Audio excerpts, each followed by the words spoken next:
Selamat berjumpa kembali dengan Bu Eva. Kali ini kita akan membahas daripada konsep wilayah dan tata ruang yang akan dibagi nanti di dalam 3 kali pertemuan. Dan pertemuan yang keempat itu adalah ulangan harian. Pada pertemuan yang pertama, kita mencoba kembali ingatan kita pada materi kelas 10 bab 1 mengenai konsep geografi, di mana konsep geografi ada 10 dan konsep yang ke-10 adalah konsep keruangan dan kewilayahan, di mana geografi tidak akan bisa lepas dari ruang dan wilayah. Kita tahu bahwa Jakarta adalah merupakan ibu kota negara Republik Indonesia, di mana penduduknya pada tahun 2014 itu tercatat lebih dari 10 juta jiwa, sehingga Jakarta mengalami pertumbuhan dan perkembangan yang sangat pesat wilayahnya. Oleh karena itu, dibutuhkan sebuah perencanaan wilayah tata ruang yang tepat agar tidak terjadi permasalahan dalam penerapan tata ruang wilayah ini. Dari gambaran ibu kota Jakarta tadi, sehingga kita bisa memberikan suatu kesimpulan apa sih sebenarnya yang dimaksud dengan ruang. Jadi ruang itu adalah satu kesatuan wilayah, tempat manusia dan makhluk hidup lainnya itu melakukan kegiatan untuk memenuhi kebutuhan hidupnya. Jadi di sini ada kata makhluk hidup lainnya. Jadi di sini manusia itu sangat butuh sekali dengan adanya tumbuhan, hewan. Sedangkan konsep wilayah berawal dari abad 19, di mana saat itu dikemukakan oleh Paul Vidal de Lablanche, di mana itu adalah seorang geografi berasal dari Prancis, di mana dia menentukan bahwa suatu batasan geografi yang mempengaruhi daripada aspek sosial dan politik suatu daerah. Mengapa dia mengambil Prancis? Karena Prancis memiliki sistem pertanian yang dipengaruhi oleh persediaan tanah dan pasokan air. Nah, daerah-daerah yang memungkinkan ini akhirnya saling terjadi interaksi, di mana fenomena ini menurutnya yang menjadi dasar daripada geografi. Nah, itu adalah yang dikatakan oleh Paul de Lablanche. Sedangkan untuk yang berasal dari Jerman, di mana dikemukakan oleh Alfred Hettner, di mana dia mengukuhkan bahwa wilayah bumi yang berbeda satu dengan yang lain itu menekankan di mana keruangan ini berbeda-beda antara satu ruang dengan satu ruang yang lainnya.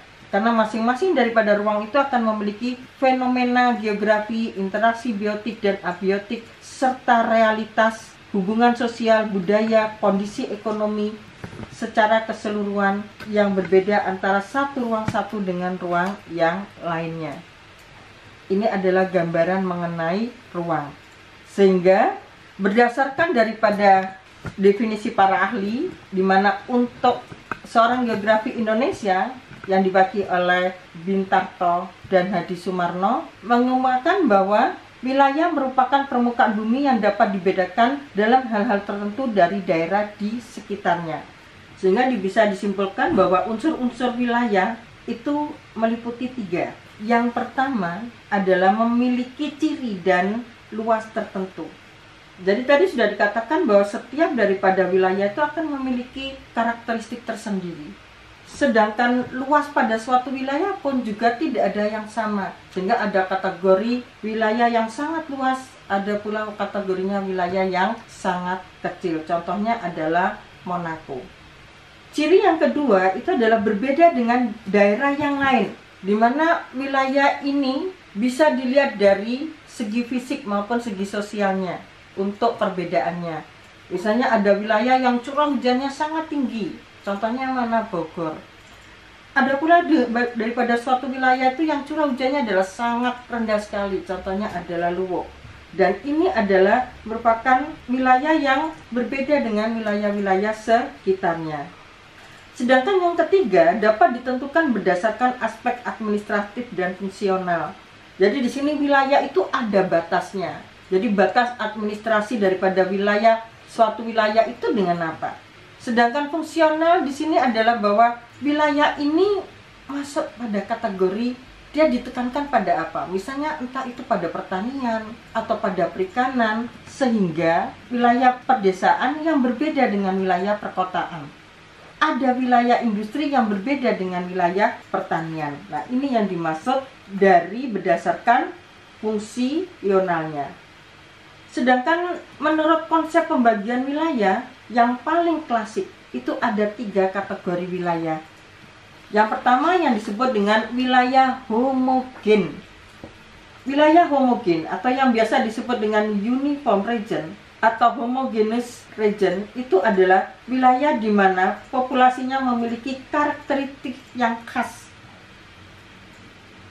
Wilayah homogen didasarkan pada kriteria seperti pada fisiknya atau karakteristik daripada populasi lokal seperti bahasa, pendapatan, ataupun agama, sehingga wilayah homogen menjadi wilayah formal ketika berada dalam satu wilayah administrasi yang sama.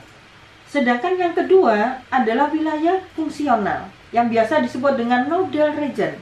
Nah, di sini lebih menekankan pada keterkaitan antar komponen atau lokasi.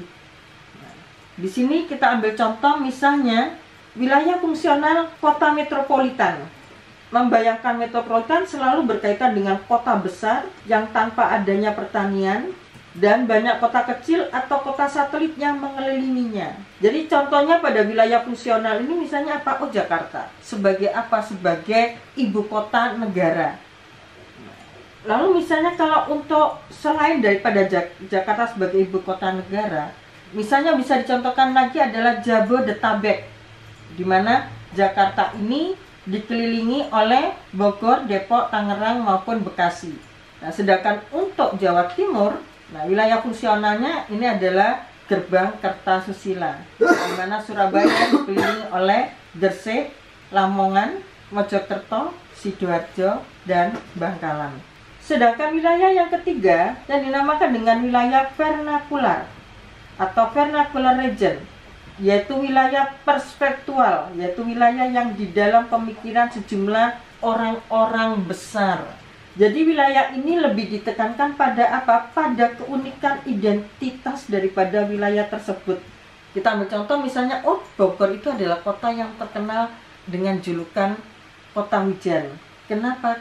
Karena curah hujan di Bogor itu adalah sangat tinggi sekali. Lalu ada Pekalongan dengan kota batiknya. Misalnya Palembang dengan kota empek-empeknya. Banda Aceh yang dijuluki dengan Serambi Mekah. Atau kalian bisa menyebutkan contoh-contoh yang lainnya, kan masih banyak lagi. Misalnya Blitar adalah wilayah untuk fungsional adalah terkenal dengan ikan koinya. Ini adalah pertemuan yang pertama. Untuk berikutnya kita akan bertemu lagi 2 minggu yang ke depan. Jadi untuk geografi pertemuannya hanya pertemuan di minggu pertama dan minggu ketiga. Sampai jumpa anak-anakku. Semoga yang sedikit ini sangat bermanfaat. Dan jangan lupa silakan bertanya untuk yang materi yang belum dipahami. Wassalamualaikum warahmatullahi wabarakatuh.